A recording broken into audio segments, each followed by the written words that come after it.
We will continue with systemic lupus erythematosus. This is the third part. So in this part, we will see risk factors and how to diagnose the condition and certain diagnostic criteria which has been implemented for this condition and complications also. So first of all, lupus comorbidities, as it's an autoimmune related condition, along with the main condition, it's nothing but systemic lupus erythematosus for the lupus condition, the other systems also will be affected. So along with this condition or along with SLE, other systems also will be getting affected. So depends upon that particular system or that organ system, certain presentations also will be presented as comorbidities. Along with the lupus, some more other presentations, some more other clinical complaints also will be appeared over the body of the patient. So it will depend upon that specific system. If it is related with eye, along with the lupus condition, eye problems can be appeared.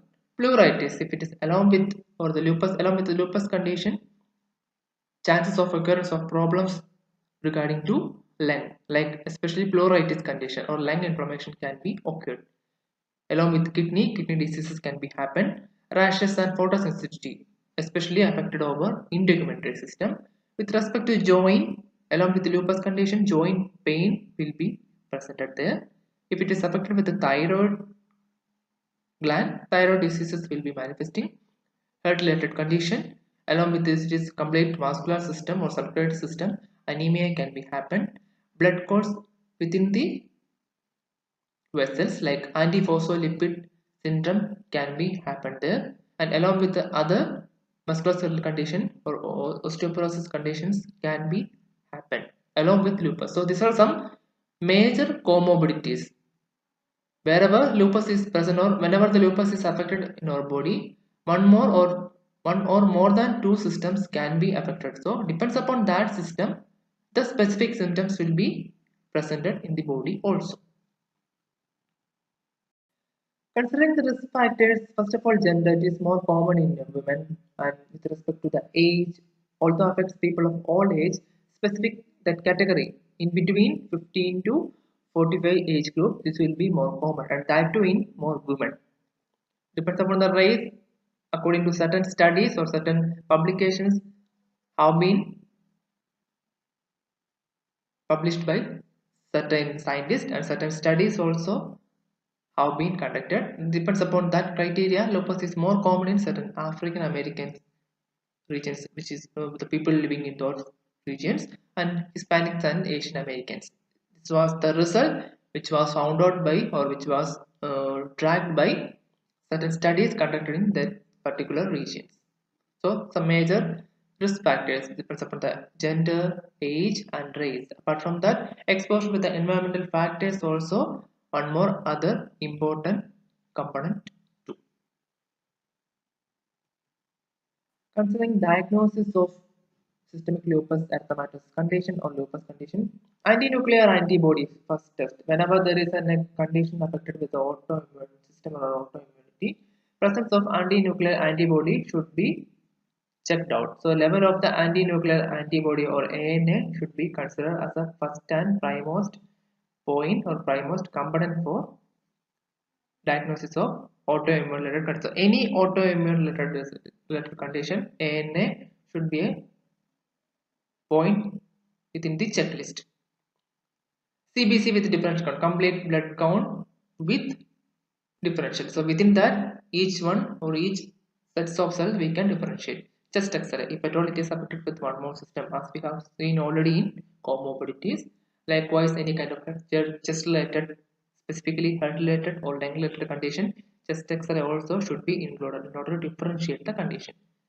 Serum creatinine level, urine analysis, anti-nuclear antibody, specifically ANA. Within the ANA, different panels of components we should assess. Complement components, certain proteins which will be present. Apart from that, this is to analyze whether the treatment is properly working or not for the patient. If at all an autoimmune related case is treated with the medications, that the treatment is proper or not. In order to assess or in order to confirm that thing, we have to go with assessment of complement components. Specifically, C3 and C4 are two main complement components, proteins. Whenever it is affected with it is active along with the inflammatory condition, the level will be little bit slow, or the quantity will be little bit slow, specifically for C3 and C4. Antibodies to double-stranded DNA. Specific presence of antibodies like with the double-stranded DNA should be checked out. Coombs test specifically for with respect to the hemolytic condition, hemolytic anemia condition, lupus is affected or not.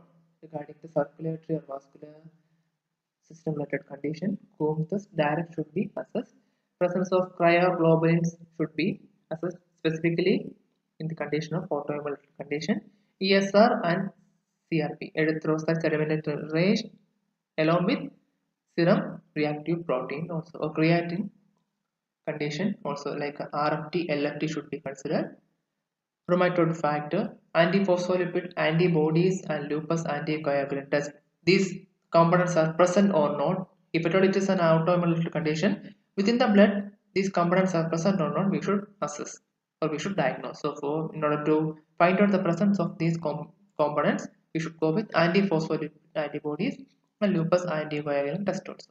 Kidney biopsy along with imaging test of the heart, brain, legs, joints, muscles, or intestines. Antibody or ANA, it's an antibody.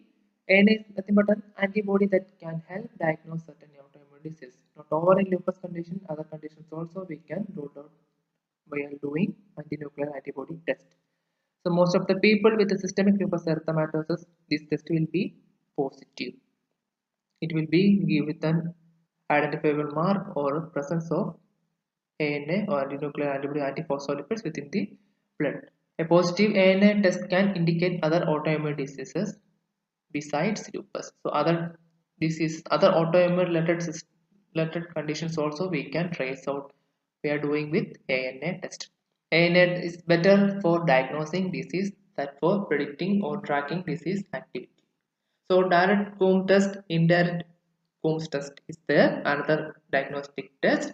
So for direct Coombs test, along with any kind of hemolytic anemia condition patient is suffering, within that condition or along with that condition lupus also present, there we will go with direct Coombs test and indirect Coombs test.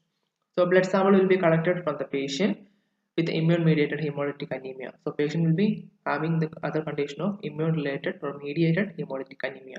So blood sample will be taken from that kind of patient, and antibodies are shown attached to antigens on the RBC surface. So specific peripheral blood smear is taking, the specific antibodies will be attached to antigens on that RBC surface. So with respect to the patients, washed RBCs are incubated with anti-human antibodies. Blood sample will be collected and these RBCs will be washed off with, which is removing the antigens, and it will be kept for incubation with mixing with anti-human antibodies. That's nothing but Coombs reagent will be mixed to this blood sample, which is mixed with RBCs on the surface, which is nothing but washed RBCs. As a result of that, if it is positive test, if it is a positive result, what does it show? RBCs, it will agglutinate like anti-human antibodies.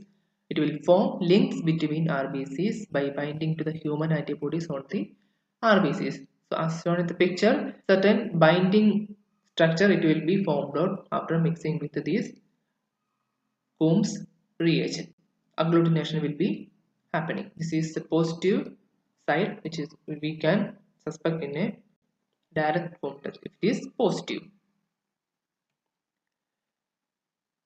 For the next one, indirect Coombs test or indirect anti-globulin test, the recipient's serum is obtained containing antibodies. So the recipient's serum will be taken, more of the condition from the blood sample, serum will be collecting, which is containing with antibodies. Within that serum, IgG antibodies will be present. Donor's blood sample is added to tube with serum.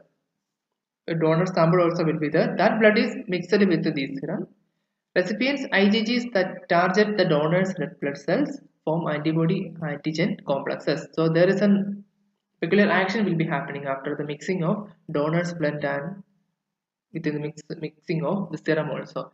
Recipients IgG immunoglobulin will be target towards donor's red blood cells. So the IgG or the antibody will be attract towards donors blood cells, and there will be formation of antibody antigen complexes as seen in the picture. To this anti-humans IgGs, Coombs antibodies are added to the solution. To this solution, we will add with the Coombs solution nothing but anti-human IgGs will be added.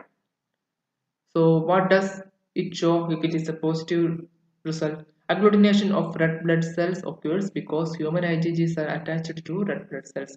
Why? Because human IgGs will be more likely towards or likely to attract towards red blood cells. So agglutination will be happening of red blood cells mostly. So this will be give a positive result. This is the performing how to perform with direct and indirect home test. One criteria has been postulated in order to find out whether this condition is specifically which is apt for systemic lupus erythematosus or not. So how does it will valid? How does it valid this condition? It will consider as a valid criteria. Minimum greater than or equal to 4 criteria. At least one clinical and one laboratory criteria should be there over the patient or over the case. Or biopsy proven lupus nephritis with a positive ANA or anti-DNA test. So within this criteria, more than 4 or equal to 4 criteria should be there. Within that, one clinical and one laboratory, or apart from that, biopsy should be there with the lupus nephritis condition or positive along with positive antinuclear antibody test or anti-DNA presence. So clinical criteria, if you see acute cutaneous lupus is there or not, we should see chronic cutaneous lupus is there or not, we should assess oral or nasal ulcers, non-scarring alopecia is there or not, along with some other systemic related conditions like arthritis, serositis, renal related problems, neurological problems, hemolytic anemia, leukopenia, thrombocytopenia. This must criteria, so clinical points should consider as clinical criteria in order to assess with lupus condition. Immunological criteria, if you consider presence of ANA with diagnosis wise or test wise ANA, anti-DNA, anti-serum, anti-phospholipid globulins, low complement level of the complement components if it is low or not, that you should consider like C3, C4, CH50. Direct Coombs test should be done. It will be do not count in the presence of hemolytic anemia. If at all the patient is present with the condition of hemolytic anemia, if direct Coombs test, if at all it has done, that will not consider. Apart from that, the other criteria you should consider. So this is a diagnostic criteria with respect to clinical, with respect to immunological condition. So either with the clinical or either, along with the immunological criteria like the laboratory criteria should be proven or should be validated.